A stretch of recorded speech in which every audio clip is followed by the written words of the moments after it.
সকাল সকাল বাড়ি থেকে বের হয়েছি খেলা দেখার জন্য। গাড়িতে উঠার আগ পর্যন্ত বাংলাদেশের 3 উইকেট চলে গিয়েছে। যখন স্টেডিয়ামে ঢুকতে ঢুকতে বাংলাদেশ অল আউট হয়ে গিয়েছে।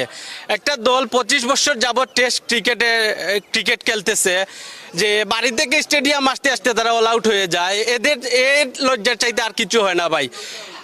বাংলাদেশে আপনারা জানেন যে ক্রিকেট একটা বিরাট একটা ফ্যান বেজ আছে।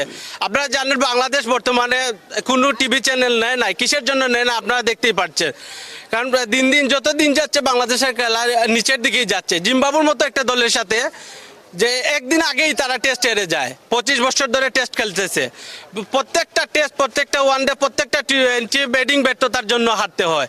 এই ক্রিকেট খেলার সিন্ডিকেট যদি না ভাঙা হয় তাহলে বাংলাদেশের ক্রিকেটের জীবনেই উন্নতি হবে না। টানা সপ্তমবারের মতো বেস্ট টিস্যু পেপার ব্র্যান্ড হিসেবে স্বীকৃতি পেয়েছে বসুন্ধরা টিস্যু। এসএসসি পরীক্ষার্থী আমরা পরীক্ষা দিয়ে আইতে আমরা উইকেট শেষ, বাংলাদেশ শেষ, একবারের শেষ।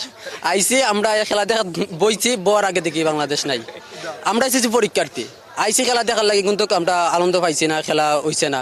আমরা কালকে পরীক্ষা দিতাম, কিতা দিতাম আমরা এখন পড়ছি না, কিচ্ছু জানি না। বাংলাদেশের খেলা দেখে পুরো হতাশ। আমরা এসএসসি পরীক্ষার্থী আইসি খেলাতে মানে আমরা খুশি হয়েছি জিম্বাবুর জিতমু। জিম্বাবুর যে দল হারি যায়, এই দল মানে টেস্ট খেলার থেকে অপশন মানে সবথেকে বেটার মনে করি।